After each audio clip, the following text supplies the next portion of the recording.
Hello, everyone, and welcome back to another episode of the USL Show.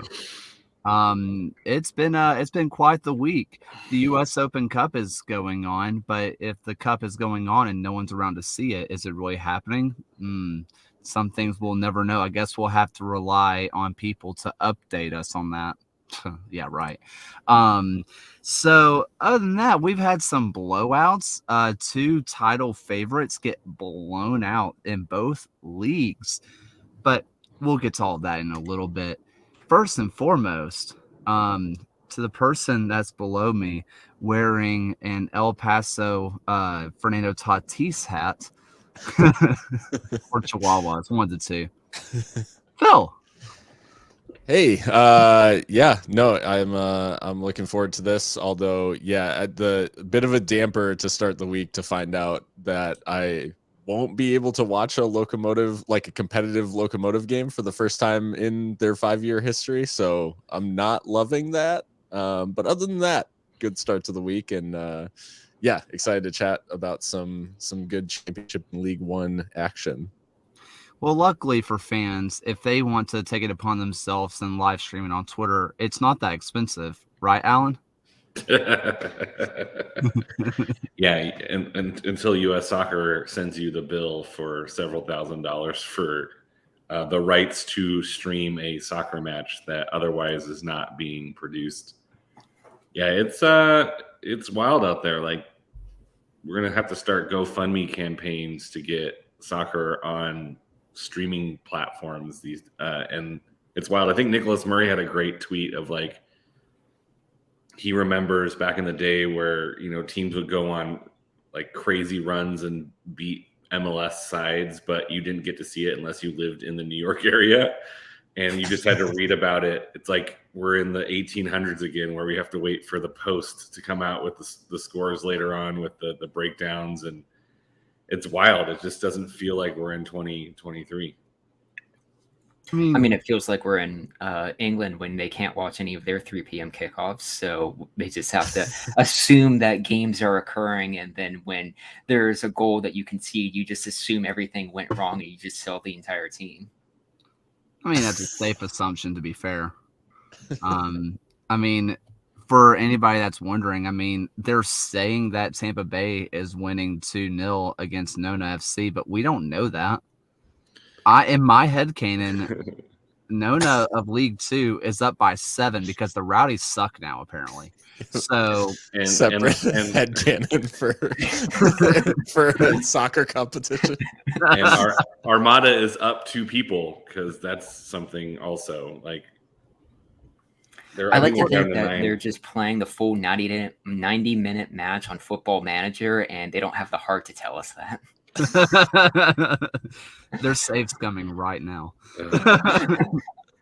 Speaking of safe scumming, something you've never done, right, Ryan? No comment. How you doing, man? You doing all right? Yeah, I'm doing well tonight. Wearing my Holy City FC shirt in honor of Charleston beginning their Open Cup campaign and their unbeaten start to the season. I have the black and the pink version of those Holy City. Yeah, I love that one. The Patriots Point, the bridge that goes over is just so good. If anybody hasn't gone out to Charleston for an away day, we did the away day for the USL show last year. Forewarning, the mosquitoes will try to kill you, but everything else is worth it. And that bridge is really cool. I know they do a road race over it every year. I think a marathon or so, which would be a really cool thing to at least run on. I mean, when can we start getting like F1 to go over the bridge? Drive to survive, just don't wreck. That's the actual literal surviving. Nicholas Latifi's out of the sport, so no concerns there. But look, we can sit here and talk about everything and all of the stuff going on with the U.S. Open Cup, but we need to get into a little bit of what happened because, oh boy, did a lot happen, and a little bit of what is coming up. If you didn't see, we did predict all of these U.S. Open Cup, USL versus USL. We did miss the Nona one. That's because I'm an idiot. But other than that, it's every League One versus championship, or League One versus League One, championship versus championship, whatever matchups. We all have those. And then, per usual, check out Ryan's page to see our normal predictions. But let's go ahead and check out that USL Tactics show. Even though he's not here, you do get to hear the sultry voice of Mr. John Morrissey. And welcome into the USL Tactics Show. For this week, I want to talk about the Oakland Roots mid-game change to turn to Johnny Rodriguez as their striker late on, and how that changed the dynamic against New Mexico. You can see in the numbers that Rodriguez is having an excellent 2023, and the way that he involved himself deeper in build-up really gave Oakland an effective way to beat New Mexico's deep-lying defense. Now, that's not to say that starting forward Anwar Pelaez had a poor game. You're seeing him there shepherding a long ball. He's staying in the middle of the box, making sure that there's a presence to be a target for crosses. And given how effective Memo Diaz and Edgardo Rito were in this matchup, that wasn't necessarily a bad thing for the Roots. However, they didn't really have the best chances across the game because of the way that New Mexico stayed compact and was able to pack the box against what Pelaez offers. There was a need for a change if you're Oakland, and that's what Johnny Rodriguez ended up bringing when he was brought on around the 62nd minute. Within just moments of him entering this matchup, Rodriguez joined down in the midfield, got a touch, and dragged New Mexico out in the process. Just by moving from striker deeper into the midfield, he opened up space between those defenders because he was dragging players out of position. The ball he plays, of course, is brilliant, and the way that he follows up towards the net, crashing in to get that rebound goal is everything here. But the way that he positions himself initially is big. You'll see a couple more examples here of the way that Rodriguez is getting involved. He's spraying that pass out to Rito there to create a shot. In this next one, he's just getting another touch in the half space. But they're all exemplary of the way that Rodriguez changed this game. Of course, what makes him special is that he does have some of those strikerly moves in him. You'll see him fill in at the near post, get a shot here. It's, again, just an example of the way that Oakland was able to respond, beat New Mexico in a way that fit their play style and their roster. And it's a credit to both Rodriguez and Noah Delgado.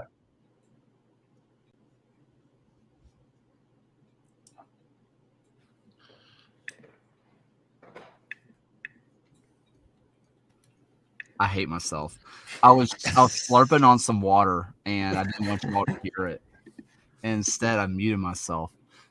I had such a good intro to that. Obviously, New Mexico ends up going down a man, but, not before going down a goal.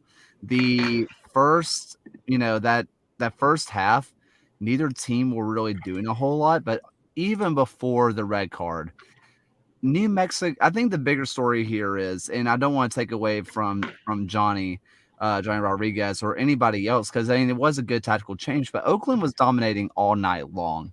The way that they were playing anyway, it was a little bit of a stalemate in the first half, but that New Mexico wasn't doing anything. And it's starting to make me kind of step back. And it's so early in the season. Overreactions are overreactions, right? But how much of what I was excited about against Miami just seemed to completely go away. I don't know what happened between that Miami match and this Oakland match, other than maybe it's just a good team going against a team that kind of fits how to beat them. But even then, it didn't even feel like that. Yeah, I think there is an element here of almost us, at least in this match, like we were lower on Roots to start the season, and Noah Delgado's built our faith in Oakland, whereas Zach Prince and New Mexico have probably come down a little bit in terms of how they've started. And I think this is a bad matchup for them, just based on the fact that Oakland do play with two wingbacks similar to how New Mexico does. So that kind of nullifies some of what New Mexico try to do, particularly with Portillo and Swartz being big parts of the attack. And they weren't really able to get as involved in things as I think they would like. But I mean, in a match where you have even with Christian Nava out now for New Mexico, when you have Weehan, Moar, Moreno, and Hurst all available, you'd expect that to be pretty potent attacking lineup, and they were only able to produce 9 total shots across the whole 90 minutes. So not exactly great in terms of attacking volume. And I think this is going to continue to be like a problem for Zach Prince to solve, is how do we get this attack like clicking in a way? And I think it's a problem they had last season. I think it's going to continue to be a problem this season, unfortunately.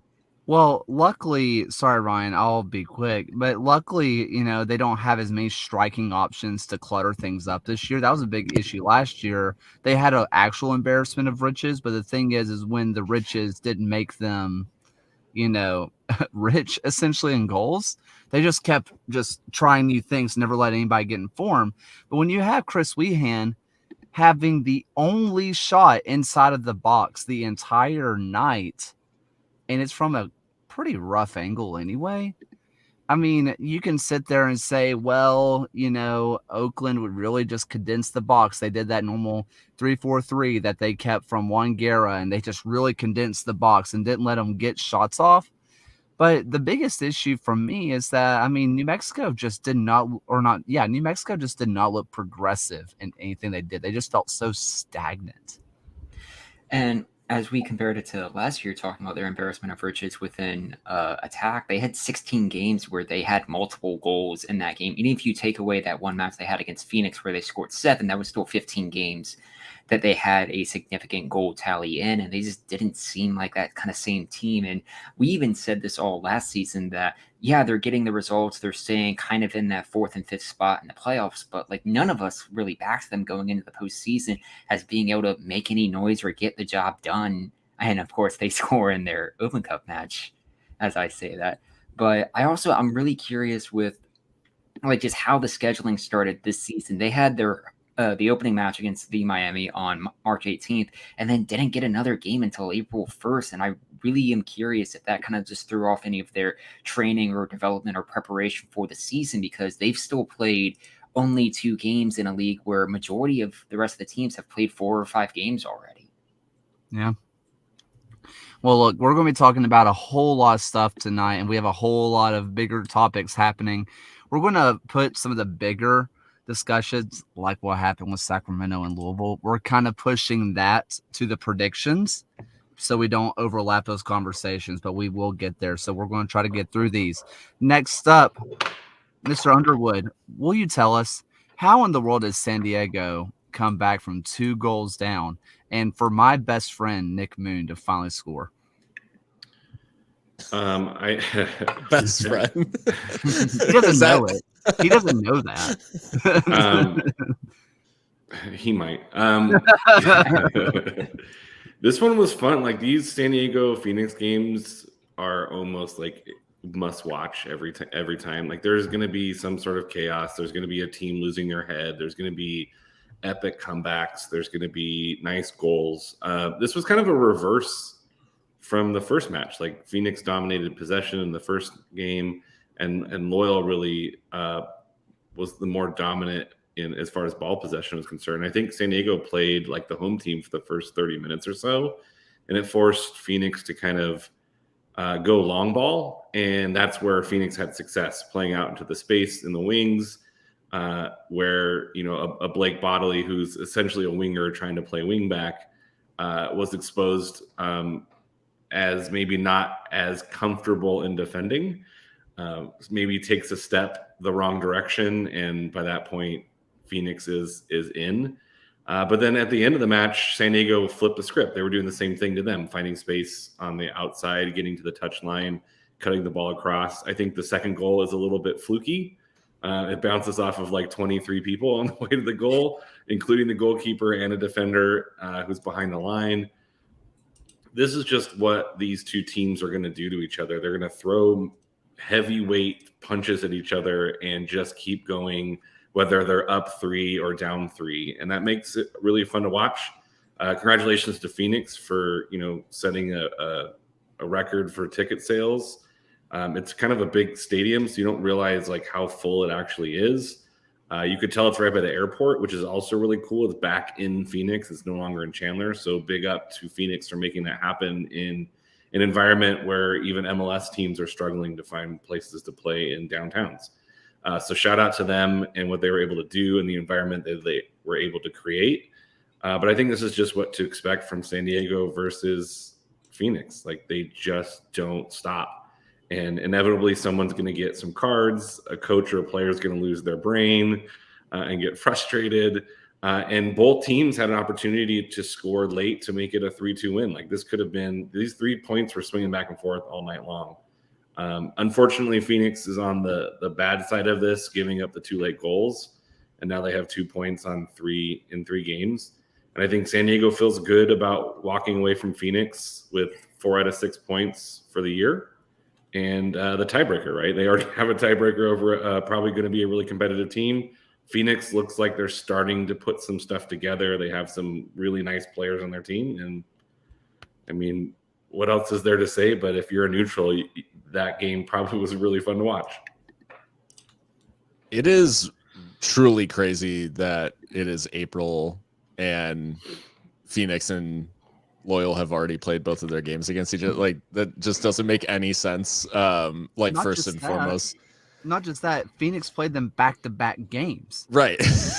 It doesn't, like, it truly doesn't make any sense. The other thing here, and I mean, this isn't to like pile on Phoenix at all. I think there was, in the first goal that Phoenix scored, there were so many, it was so reminiscent to me of old Phoenix, like that long diagonal switch in behind the defense to, who used to be Asante.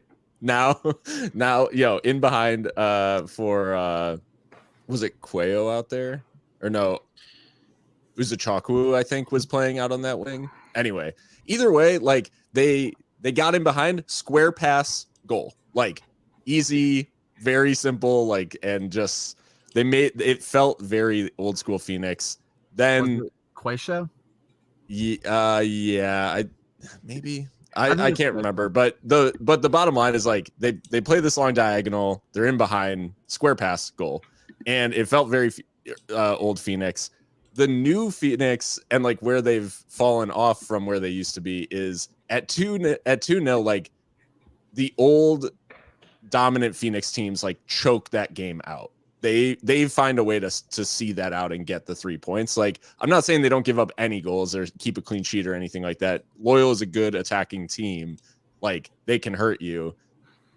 But 2-0 up with 15 to go, like, you've got to see it out, like, at home. And that is just, so that is the difference for Phoenix now. And where Guerra, like, has his work cut out for him is, like, how does he get back to that killer instinct Phoenix, where if you're up 2-0 at home with less than 20 minutes to go, like, you get 3 points, like, guaranteed. That was just how Phoenix always was, and they're not like that anymore.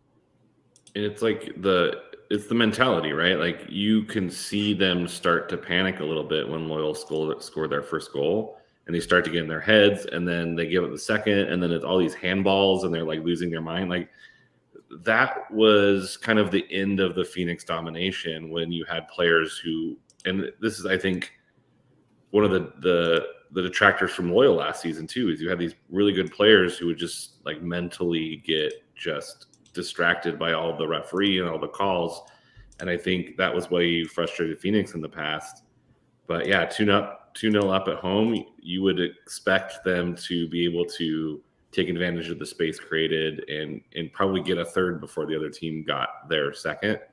But I think there's some learning there, but they do have the ability and the horses to really get this done. And there's several teams in the league right now who are playing below where I think they're going to end up at the end of the season. I mean, this was a Phoenix team that got shut out at home multiple times last year and had this really crushing defeats. I mean, you had Birmingham and El Paso go into Phoenix and pick off second half goals to win 1-0. And yeah, Rising may be one of 3 teams in the Western Conference right now that are without a win, and the one that's currently bottom of the table. But yeah, it's just, I think it's one of those that it's just going to come with time, like you said, Alan, that they're eventually going to have to learn how to kind of close out these results. And it's just something we haven't seen in a Phoenix Rising team since 2021. And like, speaking of that 2021 season, that was Phoenix going unbeaten in the regular season against San Diego, and they finished first. So going unbeaten in that series is very good omens for San Diego. I mean, Well, I mean, you kind of talk about Phoenix being bottom of the table. I mean, just the two teams that they've played are Charleston and where they got points. They had to go to San Diego, which, yes, 3-0 looks awful, but if you watch the game, it was a close game. You could almost argue, if you look at the underlying stats, that Phoenix did play better for a majority of the match, but 3 moments they just were not up to snuff defensively. And then you get to this final match where they once again have to play San Diego, who are going to be title contenders, who are, supporter shield contender team. I mean, that's probably the 3 hardest teams you could draw.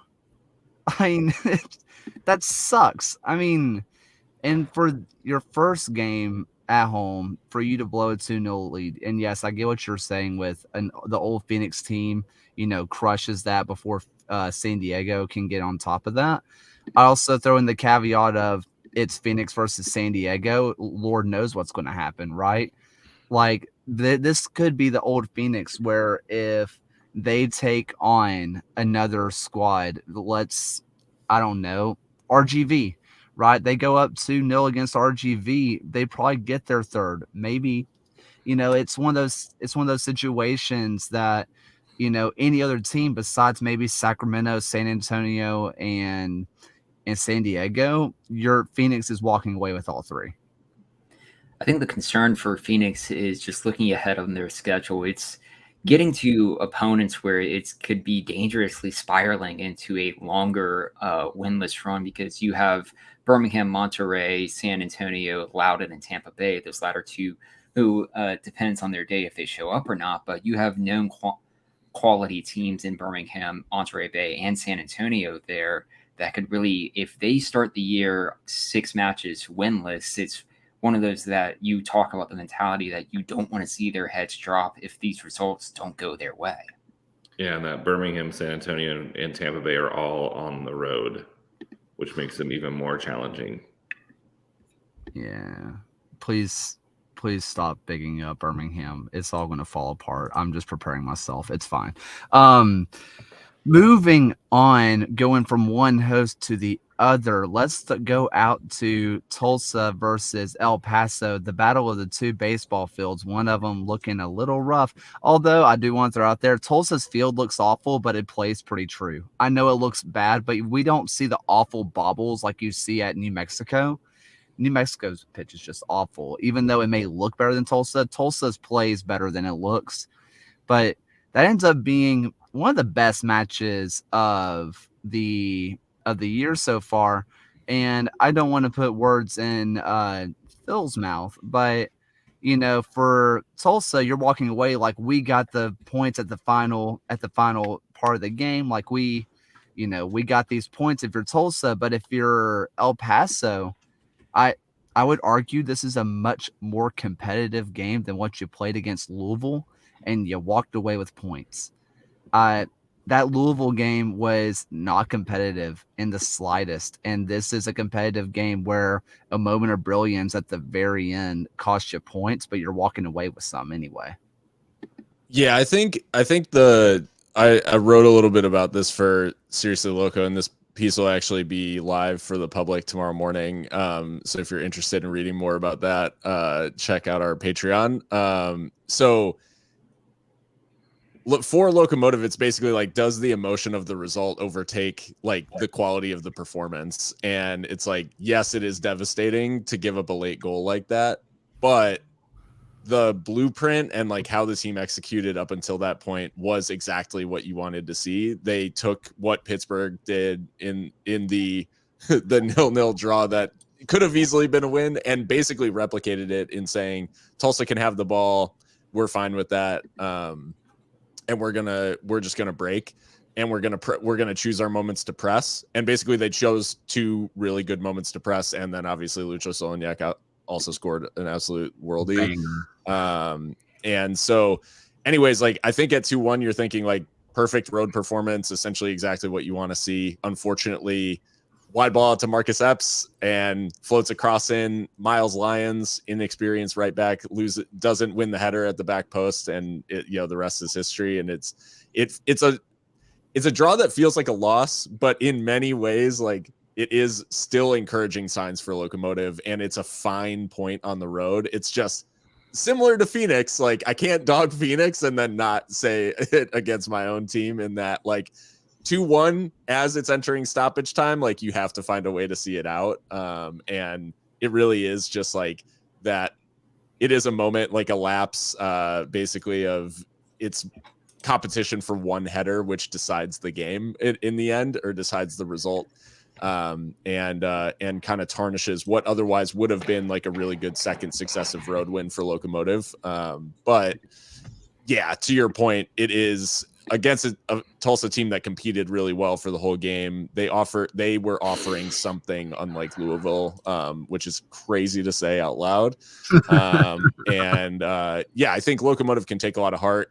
It was telling that they were in training like the next day for Omaha. They did not take a rest, and they went straight back to the training pitch like 12 hours after they like closed out that match in Tulsa. So I think there is definitely a feeling of like frustration that they dropped points, but all in all, I think they can be pretty pleased with the fact that they put in a really good performance and looked like they had a good plan against Tulsa. And you maintain a unbeaten streak against FC Tulsa and the Tulsa Roughnecks in club history. Yes. Unlike OKC Energy, we're not taking any L's from Tulsa yet. Yet. You know, the one thing for El Paso, and this seems so contradictory to what I was saying in y'all's live chat, right? Was I believe, and I can't believe I'm saying this, I believe more in El Paso's defense than attack, right? I look at the names on paper, I look at what they've done, I look at the film, and I really like what El Paso has brought in and the depth they have there. But that said, they allowed so many chances in the box.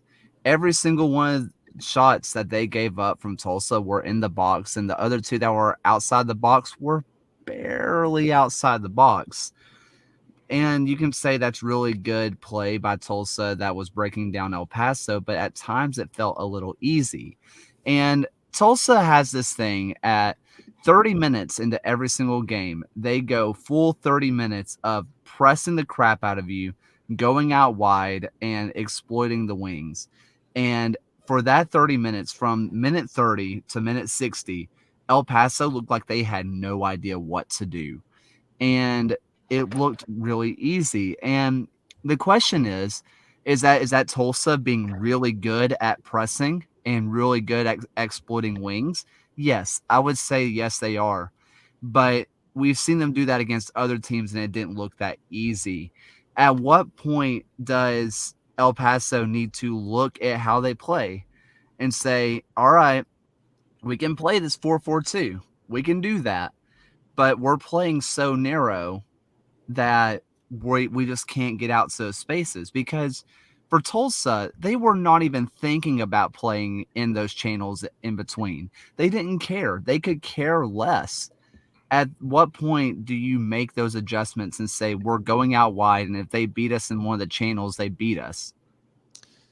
Yeah, I mean, it is interesting. I think like Tulsa were in those moments, like you said, and particularly like from halftime to 60, it was like demon mode. Like they were everywhere, and it was like it was really difficult for Locomotive to play through. I almost think in those situations, the shape should help in some way. Like I think what they didn't account for, what they probably should have accounted for, is the fact that like defending the width of the box is fine, but when Marcus Epps plays on the other team, you have to stretch your defense a little bit. Like you can defend the width of the box, but the guy who can hurt you the most is going to hurt you from wide areas. So yeah, I think there is probably something to be looked at where I think they probably said, hey, out of possession, just stay narrow, like clog up those central areas. And it did play into Tulsa's hands in a couple of instances. And like on the equalizer in particular, that did lead to they're that final goal right towards the end. So I do think there is probably something to be said for Locomotive maybe knowing a little more nuanced understanding of when they need to like stretch that defense out a little bit and when they can compact things a little bit more. I also said this in the chat and before we move on. FC Tulsa has now been on the receiving end of Velo's Wonder Strike, Tyler Pasher's Wonder Goal, and now Luco's also Wonder Strike. Tulsa really is a bangers only, but we only concede bangers only club, and I'm getting really concerned for their keeper's mental health because, like, it cannot be healthy to know that you did everything right, but you still conceded. You can't go into training and say, "Hey, man, if I only had Elastigirl arms, I would have saved that." Like, that sucks. So rooting for a team that had this happen to them, like Oakland, I think it was like 2 of the 5 finalists for goals of the year were Oakland scoring on San Diego, and they were just like impossibly amazing goals. Like as a goalkeeper, I don't want to say as a goalkeeper because I don't know, but like as a fan, like you just got to tip your hat to that, right? Like you just like you can't let that get to you. And then you have to like beg them not to do it to you again in the future. Like, please stop scoring amazing goals against us, please. Like, that would be great. But I think getting scored on by a wonder goal is like, as an athlete, you understand like how big that is and like how like you're like, well, I mean, you just gotta tip your cap, right? It's not like a squirter got through your legs or you got caught out and they chipped you from the halfway line, and you tried to bat it away and missed.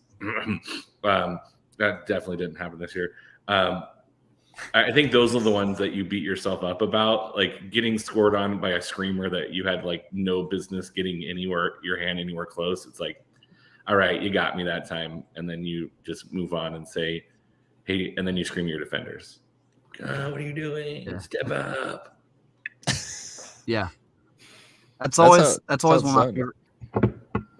That's always one of my favorite things that happens is that even I asked Matt Van Okel Legions before, now he just got hurt, but I asked him, I was like, when you make these saves, like you make these incredible saves that you would put on your career highlight list, and your first thought is to get up and scream at your defenders. Why? And he was like, well, I want to celebrate, but I know I shouldn't celebrate, but I have to get the energy out. So I just scream at someone. I'm like, all right.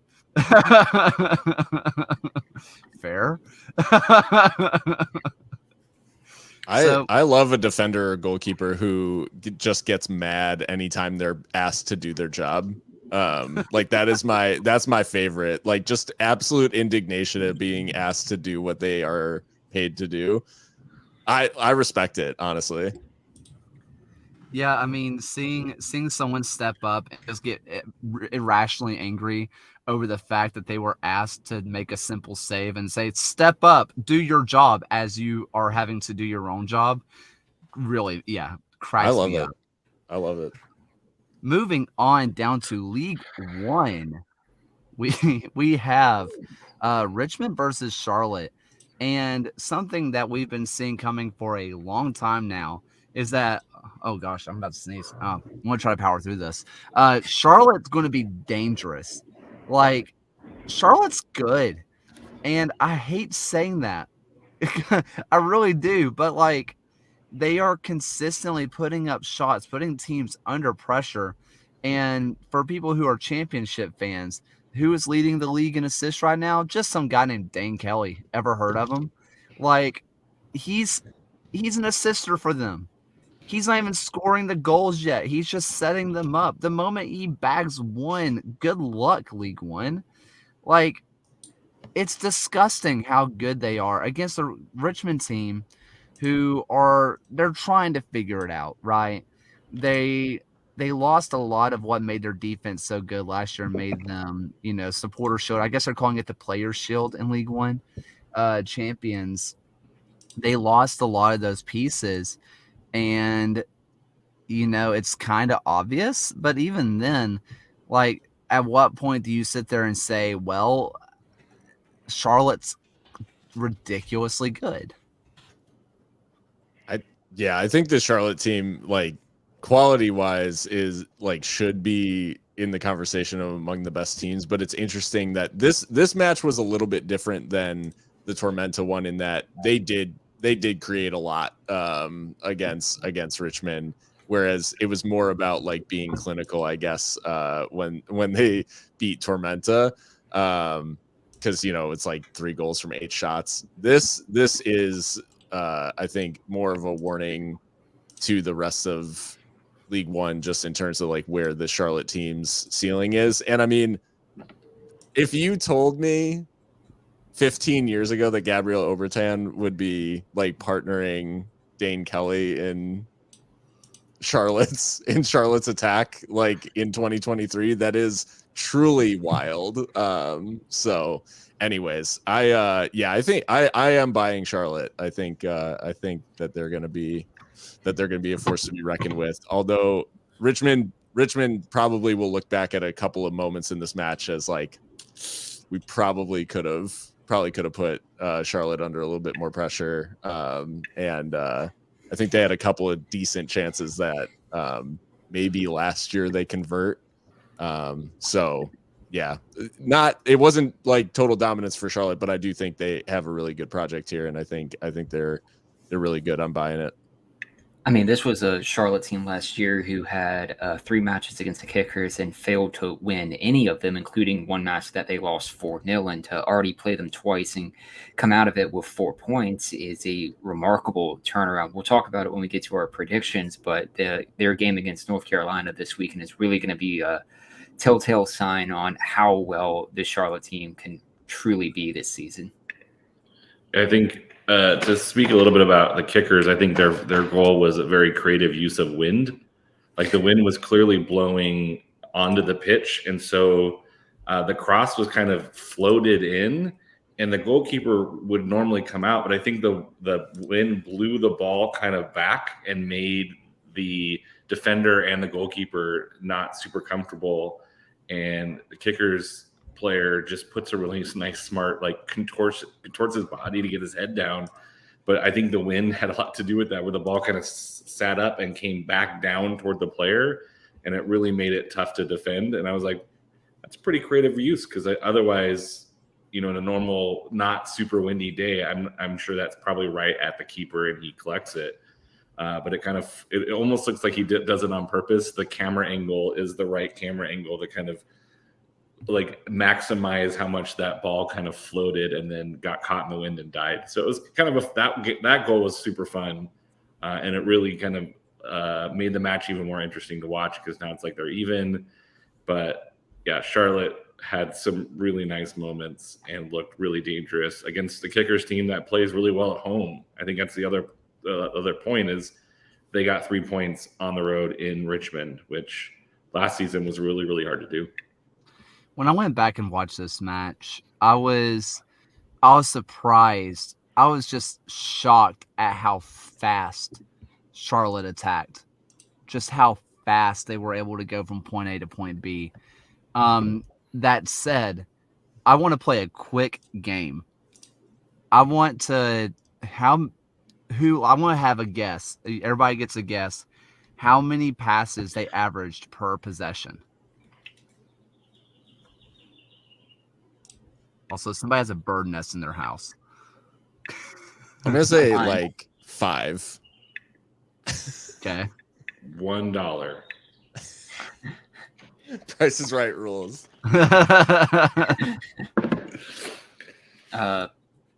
10.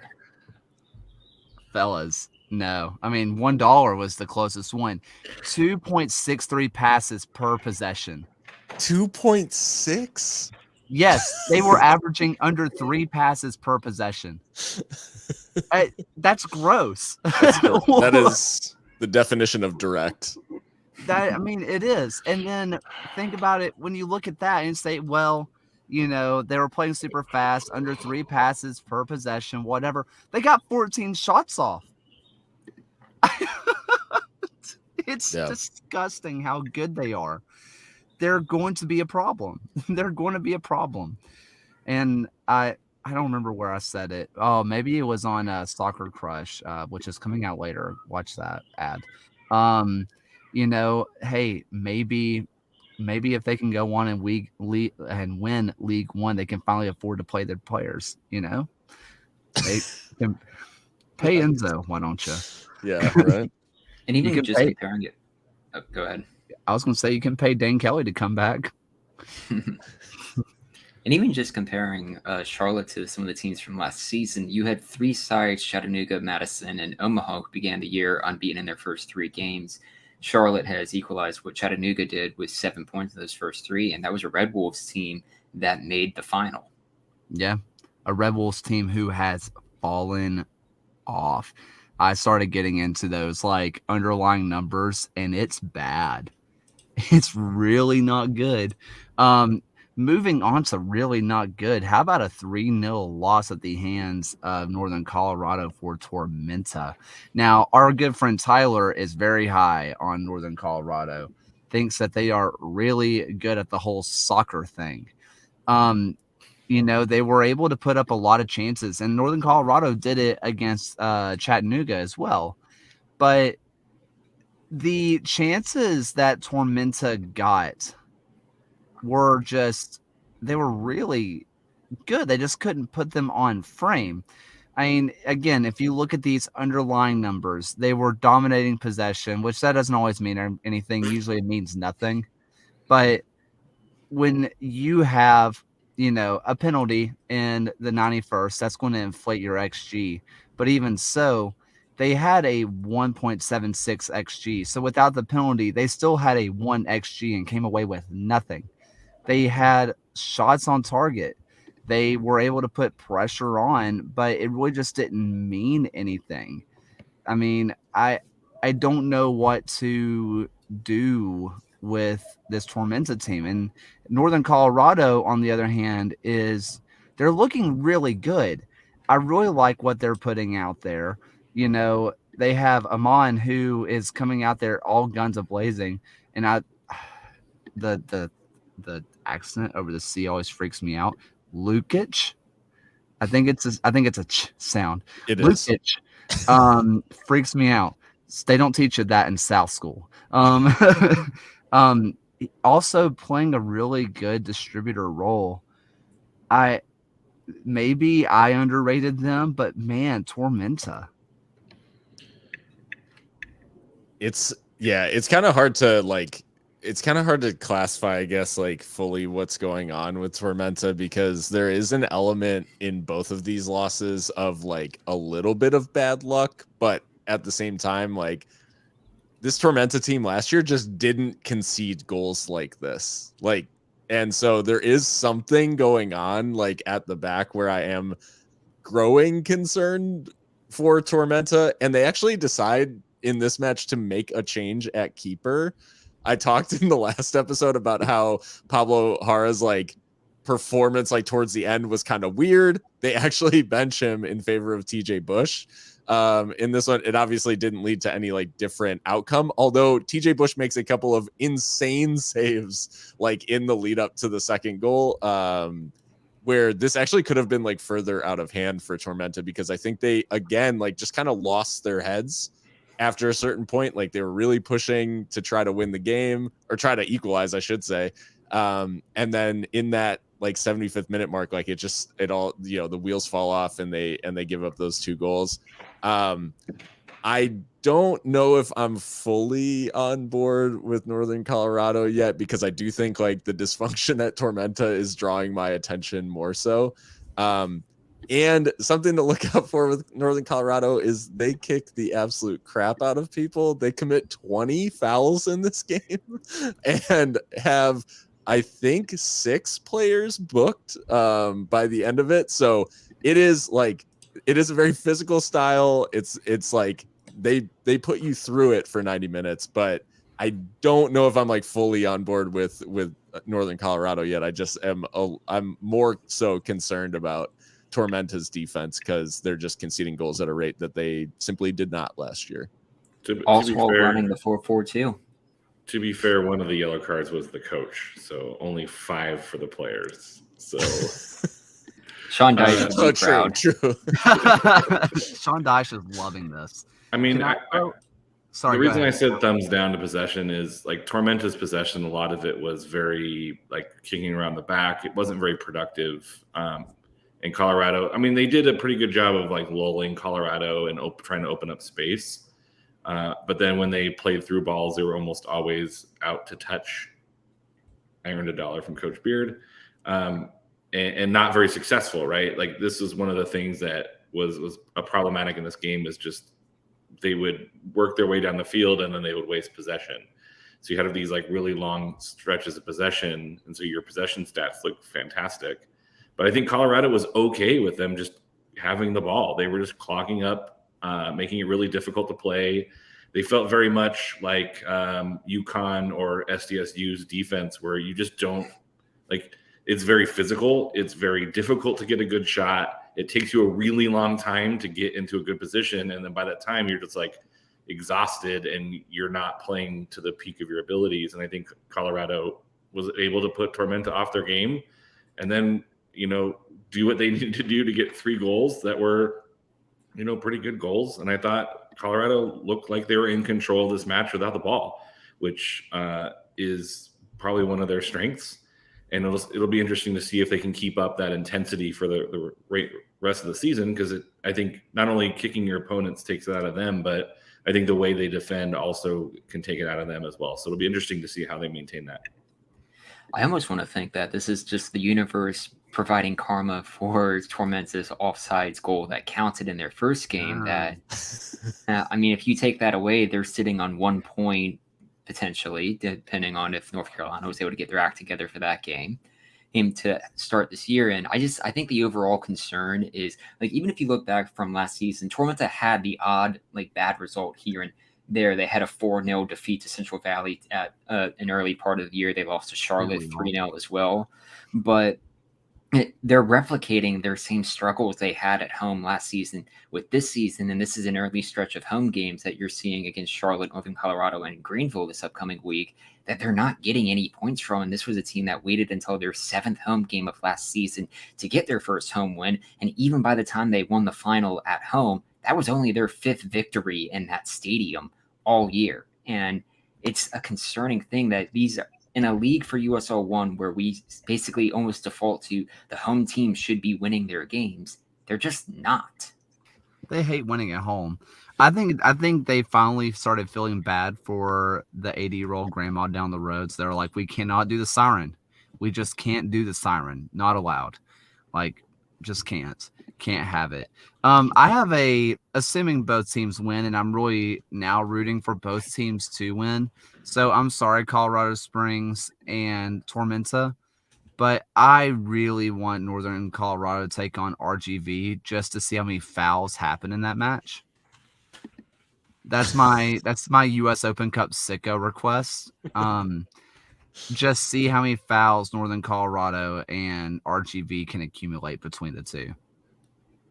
I don't want to see that for the players' sake.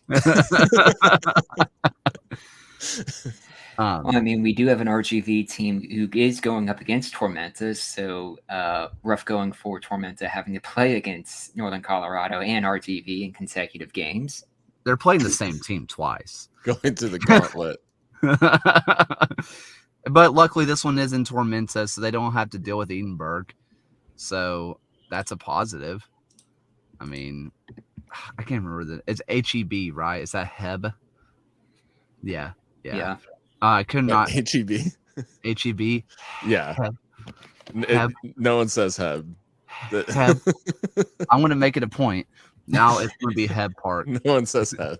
It's going to be Edinburgh or Heb. The whole of Texas interested. The whole of Texas is about to lose their mind. Minus El Paso. There's no HEB in El Paso. Messing with Texas here on it's a the real US sore show. spot. So the Copa Tejas can suck it. Just going after the whole group. Sorry, Danielle. Moving on to predictions. We have some interesting ones, and let's start off with honestly the two biggest. Not the two, but I mean 2 of the bigger losers of this last week.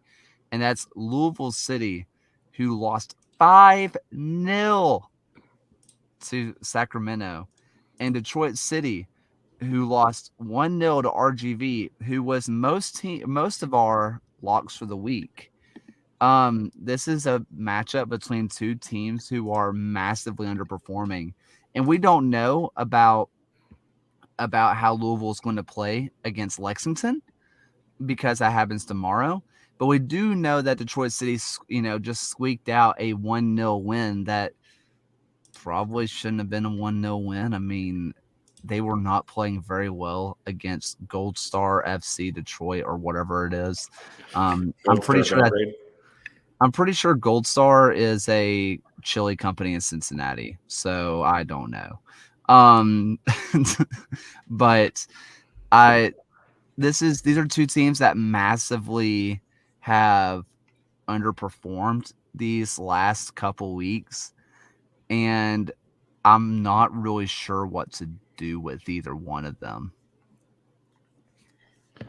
So we're going to start off with Ryan for the predictions, but this is the way we've done these is that we can talk about the week before and the weeks prior. So this will end up being recaps as well. So Ryan, who you got?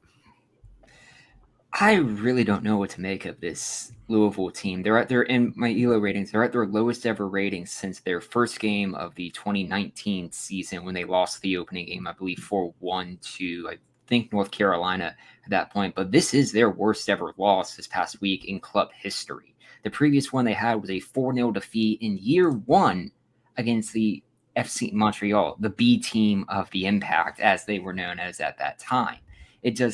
This isn't a Louisville side that we're ever used to seeing give up these sort of results, and it's just not one that I believe is so easily fixed. I mean, yeah, they've gone through their injuries and has been like an early season crisis, but this just isn't a Louisville team we're used to seeing.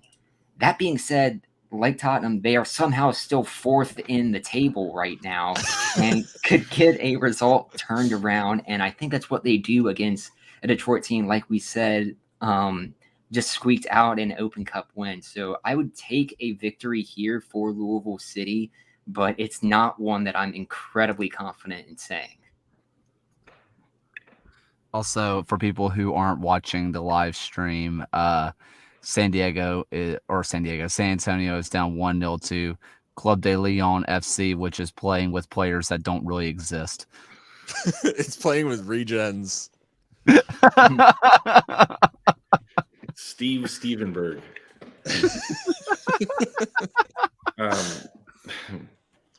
Manu Ginobili. That would be great. That would bring the San Antonio fans out even more. San Antonio hasn't had a shot on target. Like, what is happening? Sorry. It's the magic of the cup. This one's tough. Like, I was watching a little bit of the Detroit City versus the Gold Star Belgrade match, and Detroit City didn't look super great. They haven't been super offensively good either, right? The 3 games they lost, they scored 0 goals. But then again, that's the same story for Louisville, who let in 8 goals over the past 2 games, which is absolutely wild.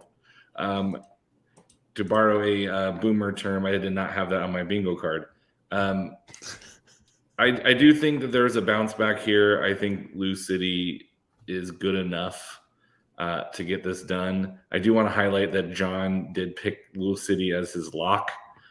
So there is faith from the person who knows more stuff than I do. But I do think Lou City kind of puts this together because I don't think Detroit is going to give them as much of a game as the 2 previous teams did.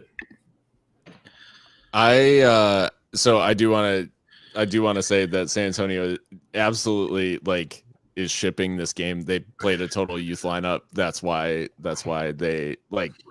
they said, yeah, we're good with the Open Cup, I guess. Anyways, for Detroit Louisville, I have it down as a draw. I think this maybe we see a response from Louisville, but I think Detroit, as always, tough to break down. Louisville, the concerning thing for me is just the lack of goal scoring outside of the Orange County game. they only have the one. So that's where it is like a little bit, they're on a bit of a dry spell right now. And I think it continues, and Detroit and Louisville kind of nullify each other in this one. I think I took Louisville City, but I think it was entirely for the fact that they're playing at home. This again comes down to my personal belief or my personal thing of I refuse to pick draws. But you know what? Here's the thing, though, is that towards, I think it was like the 73rd minute, Lehan for Detroit it was a hard finish. Don't get me wrong. It was a hard finish. The ball bounced up hard, Keyworth pitch. I get it. But also, it's a goal that he probably in training puts on target at least, 9 times out of 10. And he just simply skied it over. And how different are we maybe talking about them if they come out in the 73rd, get that goal back against RGV, who did look pretty good. Like, it's not like RGV just looked awful. They looked solid. They only had their 8 chances, but 5 of them were on target. They were working Steinwasser. And the goal they had was good. I mean, this is our RGV team. This is also where you have to remember this is not the same RGV of old where they're walkover whenever they're not a Heb, right? You don't just get to I broke Allen.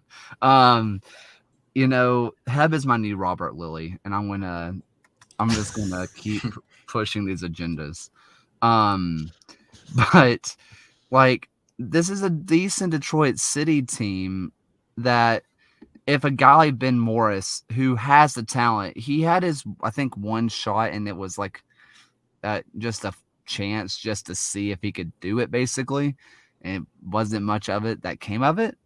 But, if a guy like him can turn it on and really start playing, they can start scoring because the groundwork is there. I will say they finally started Adrian Billhart in this match against Gold Star. And he looked really good. So, hey, Detroit, I don't want to tell you what to do, but like, start him more. He's kind of good, and some of your team is not playing that good. So do what makes you good. But I'm taking Louisville City. Long way around it. You have something to say, Phil? No. Okay. I guess the last thing on the game is that, shockingly enough, the two teams with the worst goal difference in the league is Tampa Bay and Louisville. Crazy. Tampa Bay confuses me. It's fine. We'll get there eventually.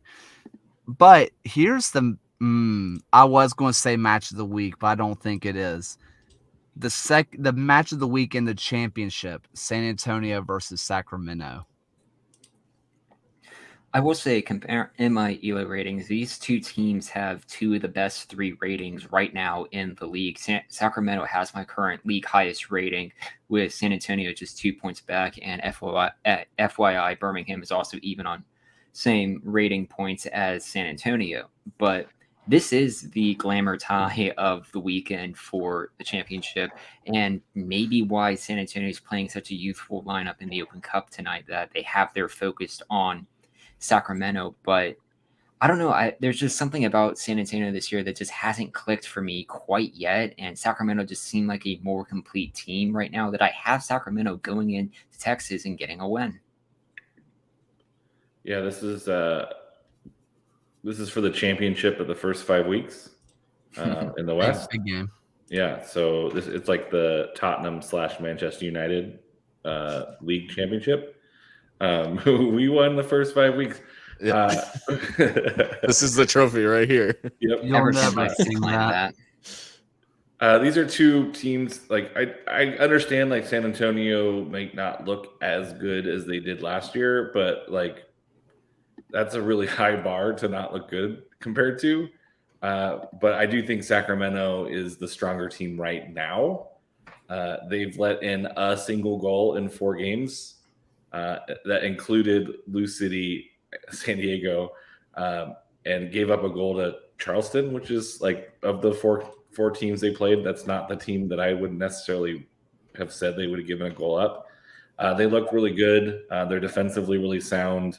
They're playing very similar to like San Antonio last year, right? You score a goal and then you just bunker down and make it impossible to beat you. But then they decided to do that like 4 more times against Lou City. I am going to pick Sacramento, and San Antonio fans will be happy that I locked Sacramento. So I'm picking against. So San Antonio fans will be happy with me again. Congratulations. I guess I'm keeping it boring here because I picked Sacramento as well. I think they are of the teams in the championship right now, they are the one that has clicked the best, and they're obviously coming off of a huge high in terms of a huge win, historic win over Louisville. But I think they go into San Antonio and out mentality monster the mentality monsters because I think I think they have that style down pat. What is it? The mindset Minotaurs. That's what I'm gonna. So anyways, I think I think that Sacramento will get the win here because they've clicked and the rest of the league is still figuring their stuff out. I mean, when you're looking at San Antonio's last game, I mean, its scoreline says 2-1, but the goal is a ball floated to the back post.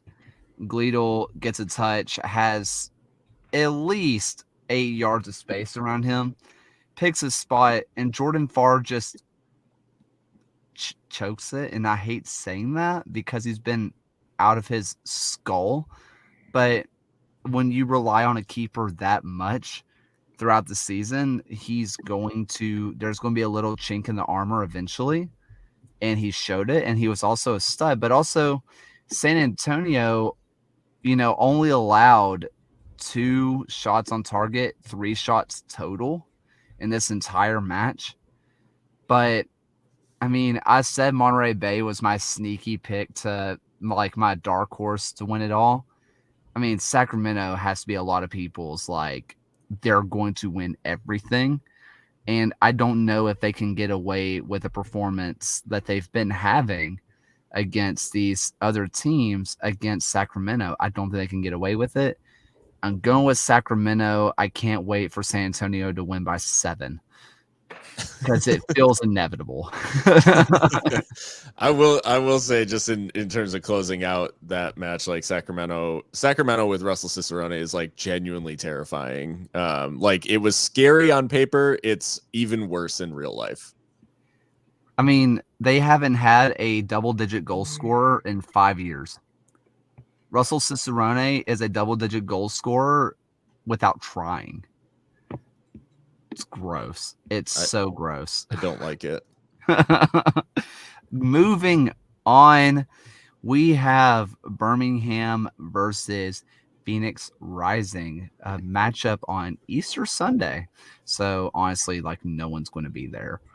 So, and much like everybody trying to watch the U.S. Open Cup, if no one's there to see it, did it really happen? So.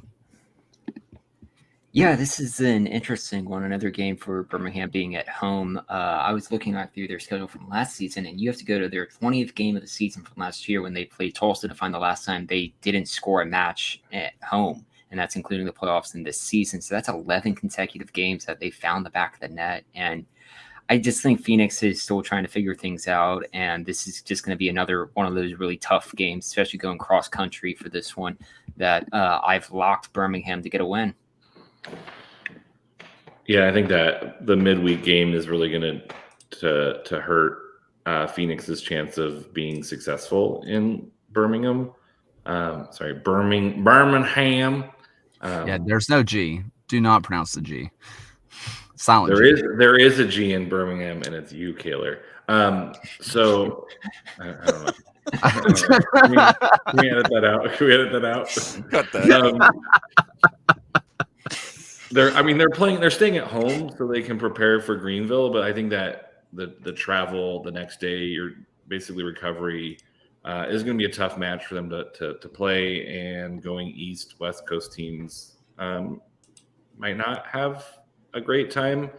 But essentially against a Birmingham Legion team who's playing pretty well, I just have a little bit more faith in the Legion at the Legions.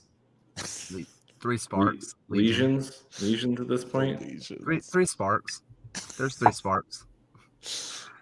I'm I'm sorry, I'm looking at the chat too much. I am locking Legion as well because we're dooming Kaler to a loss for sure. But that being said, the bottom line is I don't have faith in Phoenix's defense, and I do have faith in Tyler Pasher. And that is essentially what this boils down to for me is you've got a guy in red hot goal scoring form, and you've got a team that is still not like stopping. They just keep conceding goals. And I think Phoenix continue to concede goals. I think Legion find a way. It may be a little bit like the Tulsa game. It may be a little bit like of a crazy, punch drunk sort of game, but we'll see how it goes. But yeah, I think Legion, and I've locked them. I also took Birmingham. I think. Yeah, I did. I'm nowhere near as confident as you guys are, though, because with Phoenix, you look at, and this is what we said earlier, right? The first 3 games are, Charleston, San Diego, and San Diego. It's about as bad of a start as you could ask for when it comes to which teams you play. When you look at Legion, I don't know what you make of them yet. They look good. They look consistent. But, the Tulsa game was what it was. But Hartford, they looked good. They looked dominant. But also the underlying numbers say that it was an extremely fortunate win. And then Tampa Bay is changing their entire identity right now and how they play, and it's not working because, believe it or not, trying to fix what ain't broke breaks it crap. Like, I don't know what they're doing. So I guess I have a little bit more questions about the team Legion have beat. And right now, I think I have Birmingham just for the fact that they are at home. Phoenix have that away game. Granted, or they have to travel away. They have the midweek game, even though Legion have 2 straight away games. That little bit of home juice, maybe that does something.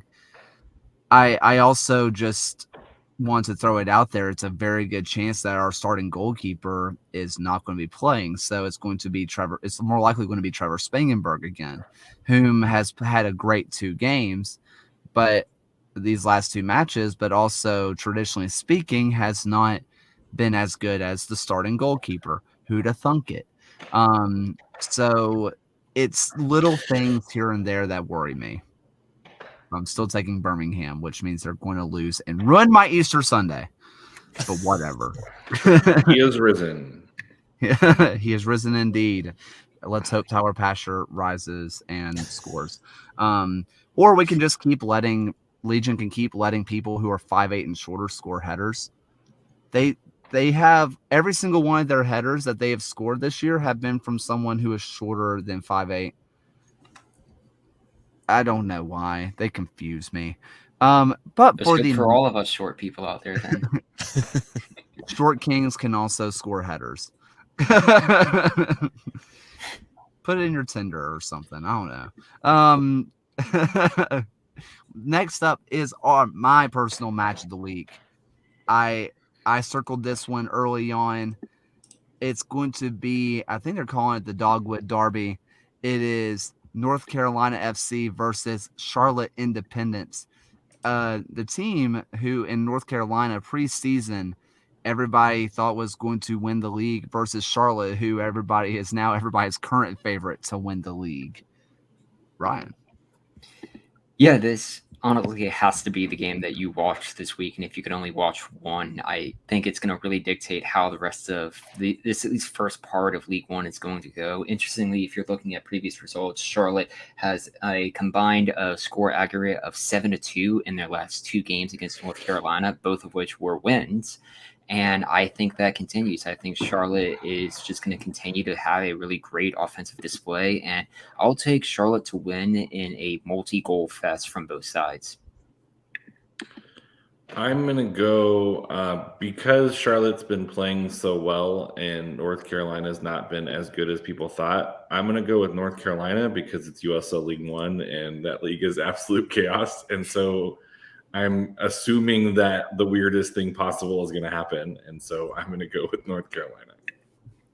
That's probably fair. I've gone for Charlotte as well. I think for all the reasons that Ryan said, they've been playing consistently. They're scoring goals, are creating chances. I think I think Charlotte get it done on the road. But yeah, crazier things have happened. It should be a really entertaining match.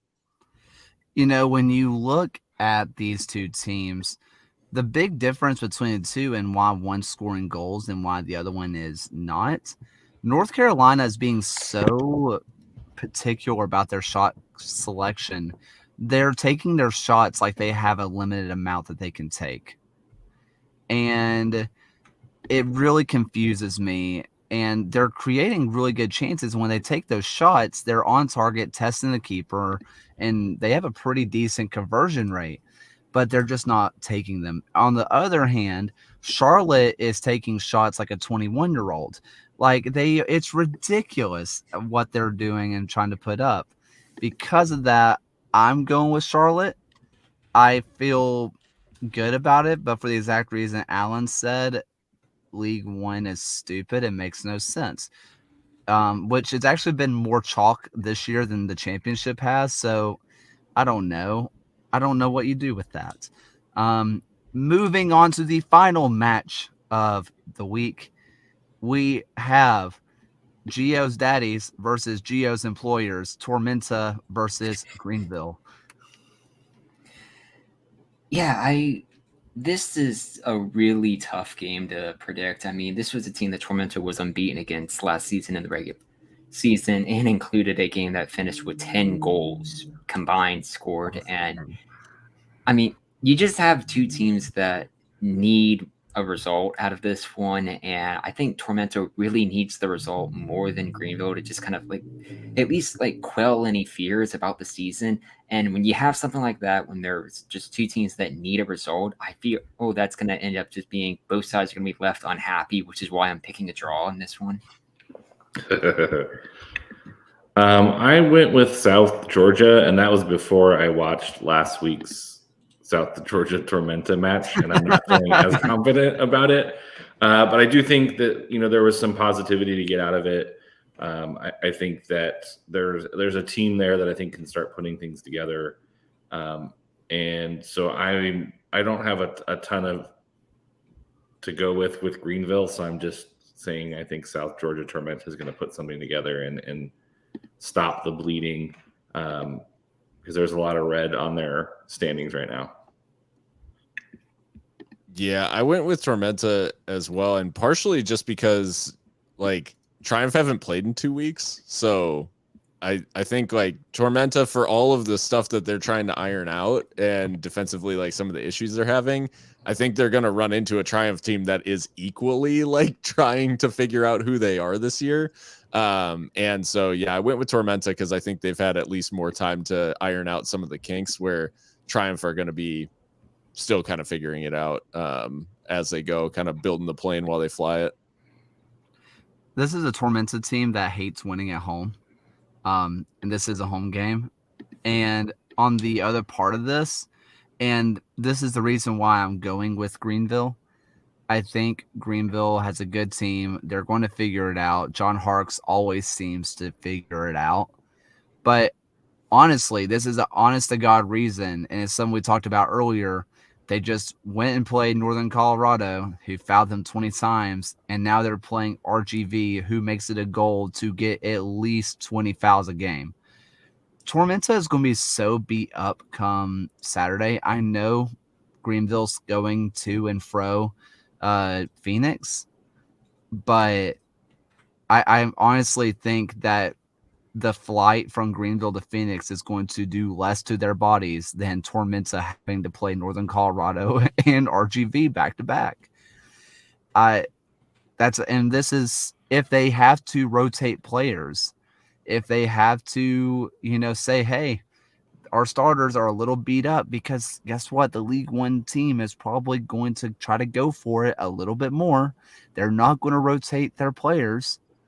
Tormenta is probably going to be a little bit more beat up. And if they have to play some subs, that's advantage Greenville to me. So I am going with Greenville. The triumph, and Gio can finally get the bolt size bulk off of his back. But that's about it, I think, for the night. A whole bunch of Open Cup stuff happening. Oakland's winning. San Antonio have tied it up. This kind of comes back to my point with San Antonio, that if I was a coach, I would just simply tell my players to score. It seems to work pretty well. Hey, just shoot and score the ball. I don't know why more coaches haven't thought of that. That's what the goalkeepers are yelling at their team. Yeah. I think that's what it really is. Oh, score over there. Don't let them score here. You score over there. You take the ball and push it over there. Yeah, I think that's the conversation every single time. At what point do you think we can pay? Because USSF is all about getting as much money out of their people as possible. At what point, like for example, if we decide as the USL show that we want to rack up a couple $1,000s and try to stream a match, do we get choices on how to stream it? Like, can we decide what happens in the match? Because if we, the USL show, decide we're going to put together money and stream a match, every player is going to be mic'd up. Every single one. I want every player to wear goggles like the Google Glass that has a camera where their eyes are, so we can just see their point of view from the entire game, and you could just switch from player to player at will. Every player has to wear a chesty GoPro. I actually just want them to wear those the beer goggle ones that people like, and like, good luck, guys. Good luck. Because if U.S. soccer isn't going to take Open Cup seriously, why should we? Right? Like, beer goggles on everybody. Like, let's make it. Old MLS shootout rules. Like, let's just go ham here, right? I feel bad for our country, but this is tremendous content. Like, look, if MLS is going to decide their playoffs based off of a 3-game series for some reason, let's just embrace it. The 3-game series is kind of like what they do in the Swiss league, where they play one at home, play one away, and then play one at a neutral site. That's every single. Whenever we get to the USL League Cup, whenever that comes, that's the format. We host it here on the USL show. Every player's mic'd up. Penalties, shootouts. To make it a little bit more even, it's going to be from the spot. But the taker has to wear the beer goggles. The keeper doesn't have to wear them. Every team gets 10 minutes use of a horse. How you use that is entirely up to you. But every team, 10 minutes, horse. It's like cricket. It's like not cricket. Polo. Polo. Thank you. You get a little bit of polo. It's kind of like, it kind of comes back to my idea of how to fix baseball. Rob Manfred thinks it's a shot clock. I think you create a second league for everybody who gets caught with PEDs and just let them juice nonstop for 80 days. Like, just send them to their own PED league. That's their suspension. You have someone throwing 116, and you know what? Every single game in Colorado, and the batters get metal bats. If you want to fix baseball, that's how you do it. Now, we're going to create the Yuma rule, which, by the way, at the end of the Tulsa game, Yuma got massacred, and like all of the Western Conference stood up and clapped. Everyone was like, "This is fine. Don't worry about it at all." But this kind of goes to another thing of we're going to call it the Yuma rule, where at one time every game, the ref or your coach will give the fourth ref a piece of paper, and it's not a sub rule. It's actually the player or the coach has decided that one player will get to go studs to kneecaps one time. Now, if they fail, they don't get it back, and the other team gets to take a penalty. Like if they just miss, the other team gets to take a penalty. Risk reward. I also think like we should put like old indoor soccer used to have like a 2-point line. Like if you shoot from a certain distance and score, it's worth 2 points. Like let's do like we can do like rock and jock soccer in the U.S. Open Cup, where there's just like random circles on the ground that's like worth 3 or 4 goals. If you chip the keeper from halfway, it's 5 goals. Like let's just. I think we can really do some really nice brainstorming on this, guys, and come up with a way. I mean, Total Soccer Show did like a legit "How do we fix the Open Cup?" and this is the USL Show version of that same conversation. It's like the Harlem Globetrotters. Instead of penalty shootouts, it ends up just being a freestyling competition. Whoever has the sickest moves gets to move on. Goalie wars decide the U.S. Open Cup final. Don't even play the game. It's just goalie wars. Oh boy, we fixed it. We did it, guys. Look, if they're not going to stream the games, we might as well have fun with what people can't see. Absolutely. Final thoughts on the night, Mr. Ryan Allen.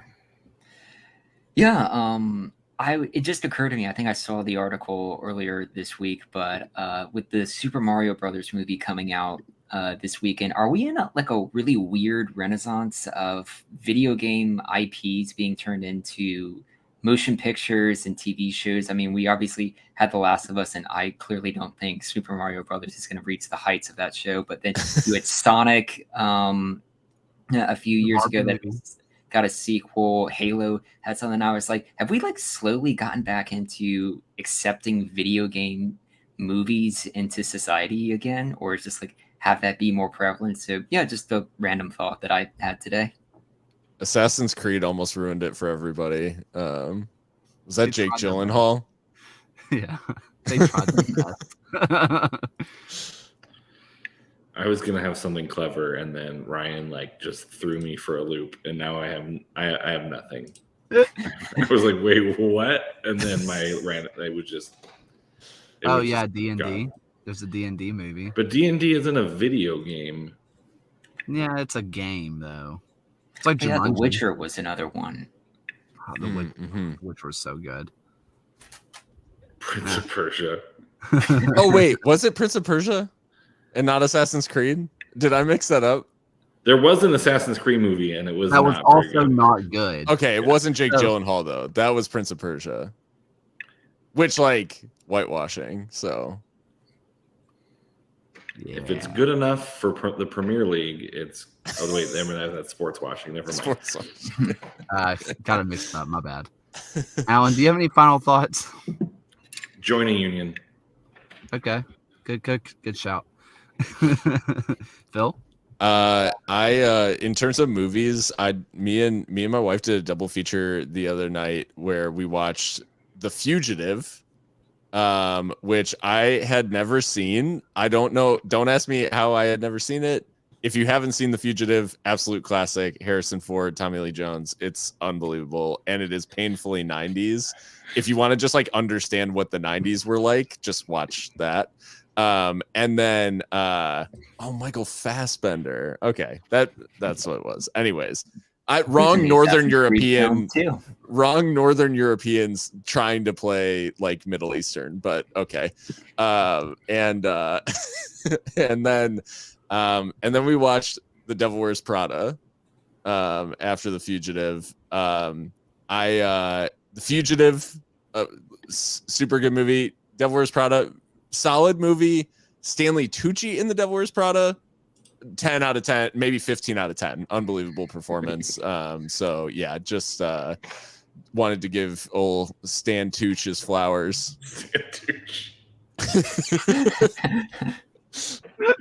It's fine. Everything's fine.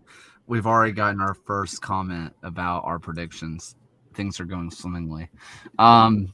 So for me, I have done the final recording. So this is going to be, unless something else comes up at some point, this is the final truck recording that I'm going to do.